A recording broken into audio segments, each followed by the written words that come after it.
でをわきまえろ知れも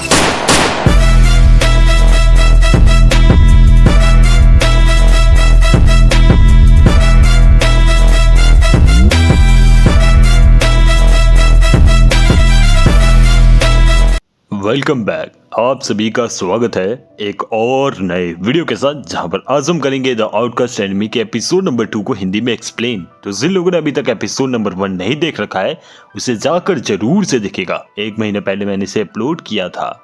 तो एपिसोड के स्टार्ट में देखते हैं कि जो हमारा सोरन है वो पूछता है बाओ से कि तुम यहाँ पे क्या कर रही हो, और मैंने तुम्हारे बारे में किसी से भी नहीं बताई, इवन मैंने तुम्हारी फोटो भी हटा दी। तो मैं चाहता हूँ कि तुम मेरी लाइफ से चली जाओ। तो उसके बाद बाओ बोलती है कि मैं अब यहीं पे रहूँगी एंड मेरा नाम चाओ चाओ है। एंड उसके बाद वो बोलती है कि अब मैं कॉलेज में पढ़ूँगी एंड ये मेरा फेक डिटेल है। और उसके बाद ये भी बोलती है कि मेरी मॉम का डिटेल नहीं दिया हुआ है। एंड ये बात सुनने के बाद जो हमारा सोरन है वो बोलता है कि तुम मेरा मजाक उड़ा रही हो क्या, तुम मेरे सामने से हट जाओ, तुम मेरी लाइफ से हट जाओ। मेरी लाइफ बहुत अच्छी चल रही थी, लेकिन जब तुम मेरे लाइफ में आई मेरी लाइफ बर्बाद होने लगी, तो प्लीज़ तुम यहाँ से चली जाओ। तो उसके बाद वो क्या करते हैं, जो सोरन रहती है वो फ़ोन करती हैं अपने किसी आदमी को एंड वो बोलती है कि मैं अब इंडिपेंडेंट बन सकती हूँ। तो उसके बाद वो आदमी बोलता है हाँ तुम अब इंडिपेंडेंट बन सकती हो, तुम जो चाहो वो कर सकती हो। तो उसके बाद वो फ़ोन काटती है एंड सोरन से ये बोलती है कि अब तुम मेरे नौकर बनोगे। और सोरन ये सुनने के बाद बोलता है कि तुम्हें क्या लगता है मैं तुम्हारा नौकर बनूंगा, तुम आ गई अचानक से और मेरे को नौकर बना लोगी, ऐसा तो हो ही नहीं सकता। उसके बाद बाओ बोलती है कि नहीं, मैं जानना चाहती हूँ तुम्हारे पास कितनी पावर है।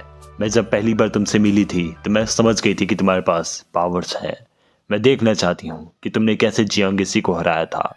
मैं देखना चाहती हूँ तुम्हारे पास कितना ज़्यादा पोटेंशियल है। ये सुनने के बाद अपना मेन कैरेक्टर सोरन बोलता है कि तुम कभी सीरियस हो ही नहीं सकती। एंड वो बोलता है कि तुम किस पावर के बारे में बात कर रही हो मुझे नहीं मालूम। लेकिन बाओ सीरियस रहती है एंड वो नाइफ रख देती है हमारे सोरन के गले के सामने।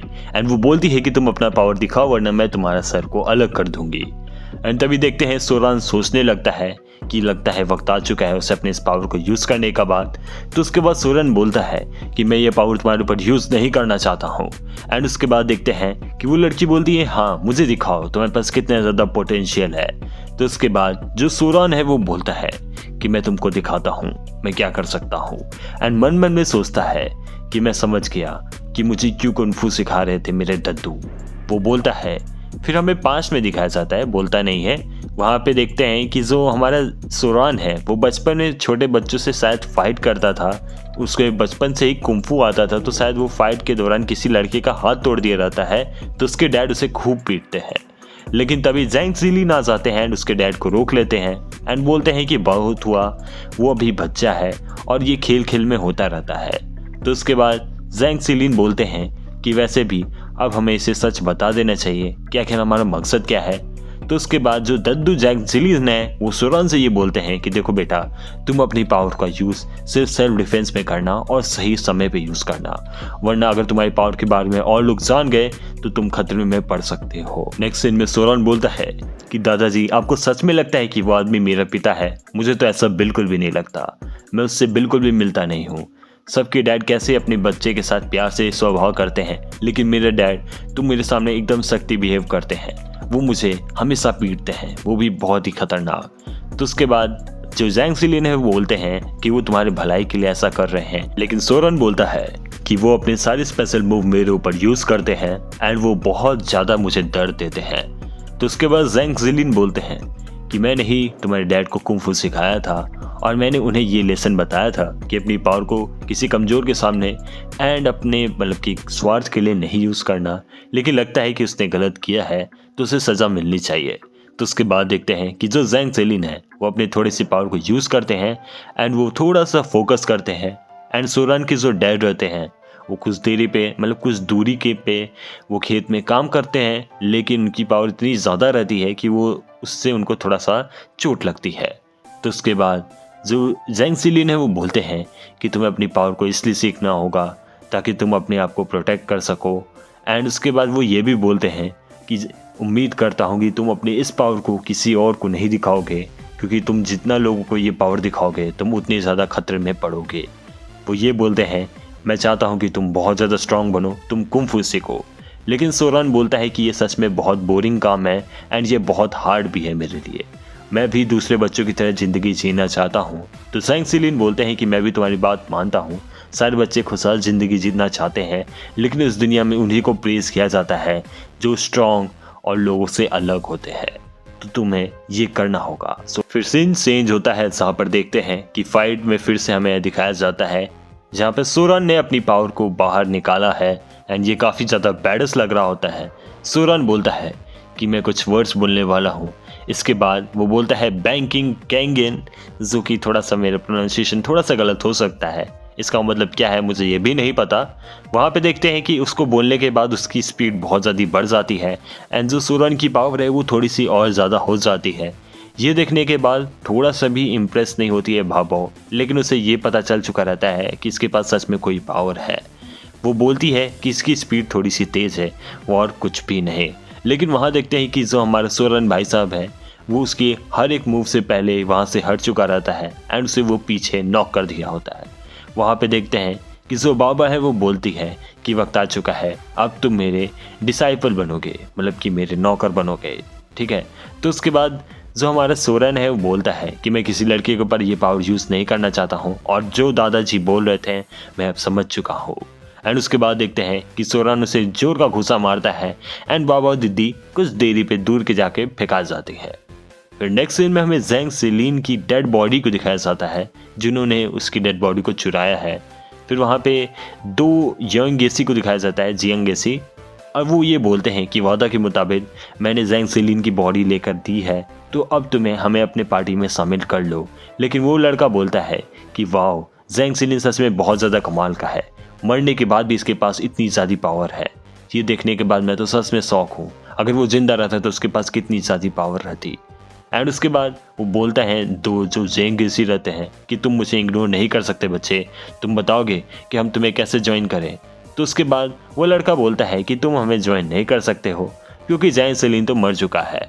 एंड उसके बाद जो जैंग गेसी वो बोलते हैं कि वो तो बहुत पहले ही मर गया था, तुम हमारे साथ मक्कारी नहीं कर सकते। तो वो लड़का बोलता है कि मुझे फ़र्क नहीं पड़ता, तुमने सही काम नहीं किया। तो उसके बाद वो ये बोलता है दूसरा चांस मैं तुम्हें देता हूँ, तुम क्या करो, जैंग सिलिन के जो पोता है उसको यहाँ पर लेकर आओ, वो जिंदा हो या मरा हो, अगर तुम ऐसा करते हो तो हम तुम्हें शामिल कर लेंगे। तो जो जैंग गेसी है वो बोलते हैं कि ठीक है, मैं ये करने जा रहा हूँ, लेकिन इस बार अगर तुमने हमें मक्कार या धोखा दिया तो मैं तुम्हें मार दूंगा। तो वो लड़का बोलता है कि हाँ कोशिश कर लेना। एंड वो ये लड़का ये भी बोलता है कि थोड़ा जल्दी करना, मुझे वेट करना पसंद नहीं है, शायद मेरा मूड बदल जाए। तभी देखते हैं कि उस लड़के की दीदी आ जाती है एंड वो ये बोलती है कि वाह भाई, तुमने तो कमाल कर दिया, तुमने जैंग सिलिन की बॉडी को आखिर ढूंढ लिया। वो बोलती है कि वेल, तुम्हें क्या लगता है, क्या वो लेकर आएंगे जैंग सिलिन के पोते को। तो उसके बाद वो जो उसका भाई है वो बोलता है हाँ वो लेकर आएंगे ज़रूर बहन। तो उसके बाद वो जो लड़की है ये काफ़ी अजीब तरीका का बिहेव करती है। वो जब जैंग सिलिन की डेड बॉडी को छूती है तो उसे अलग तरीके का करंट बोल सकते हो, मैं बोलना नहीं चाहता हूँ, कुछ अलग उसे फील होता है। एंड नेक्स्ट सीन में देखते हैं कि सोरन भाई की पावर तो टट्टी है, हग चुके हैं भाई। वहाँ देखते हैं कि जो सोरन है वो नंगे पड़े हुए हैं। एंड भाई साहब पता नहीं कि ये कौन सी बाबा और दीदी है, इनको शर्म नहीं आती नंगे लड़के को देखने के बाद। लिटरली अपना मेन कैरेक्टर बोलता है कि ये लड़की है क्या है, इसको देखने के बाद शर्म भी नहीं आ रही। तो उसके बाद वो बोलती है तो तुम चाहो तो मैं उसको भी काट सकती हो। तो उसके बाद सोरन बोलता है कि तुम करना क्या चाहती हो। वो बोलती है कि तुम मेरे डिसाइपल बनो वरना मैं तुम्हारी इस फोटो को पूरी क्लास में सबको दिखा दूंगी। तो सोरन बोलता है कि तुम मजाक नहीं कर सकती, मैं ऐसा होने नहीं दूंगा। वो बोलता है कि प्लीज़ तुम ऐसा नहीं करोगी, लेकिन बाबा उसकी बातों का एकदम इग्नोर करती है एंड वो टिकी रहती है। तो तुम तैयार हो जाओ मेरे डिसाइपल बनने के लिए। तो उसके बाद जो सोरन है वो बोलता है कि तुम सच में बहुत बुरी हो, मैं तुम्हें कभी भी माफ़ नहीं करूँगा। एंड उसके बाद सोरन मान जाता है एंड वो बोलता है ठीक है, अब से मैं तुम्हारा डिसाइपल हूँ। एंड उसके बाद वो बोलती है कि ठीक है, मैं तुम्हारी फ़ोटो को नहीं दिखाऊंगी। एंड सोरन बोलता है हाँ मैं समझ गया बाओ बाओ। तो वो बोलती है कि बाओ बाओ नहीं, मुझे मास्टर बाओ बाओ बोलो।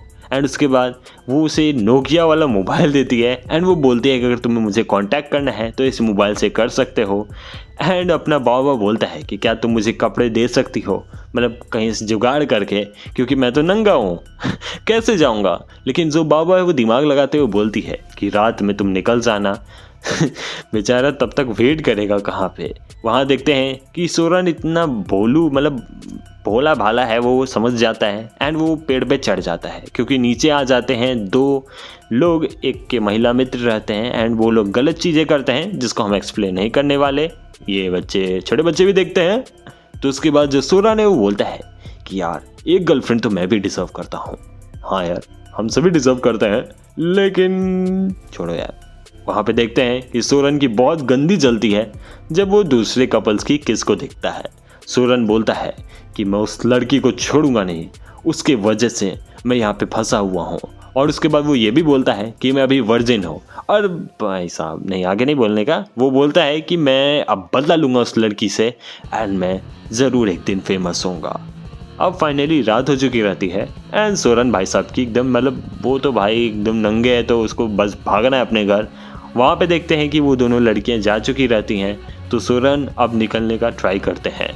तभी वो जो कपल्स रहती हैं वो बोलती हैं कि यार आज का मून काफ़ी सुंदर है, चलो फ़ोटो ले लेते हैं। फ़ोटो तो लेते हैं एंड नेक्स्ट दिन देखते हैं कि पूरी क्लास में सब लोग किसी फ़ोटो पे बहुत ज़ोर से हंसते हैं एंड एक दूसरे को दिखाते हैं जैसे कि उन्होंने देखा हुआ है। एंड फोटो में कौन रहता है, हमारे सोरन भैया। Oh my God. एंड यार इसी के साथ आउटकास्ट एनिमी का एपिसोड नंबर 2 कंप्लीट हो जाता है।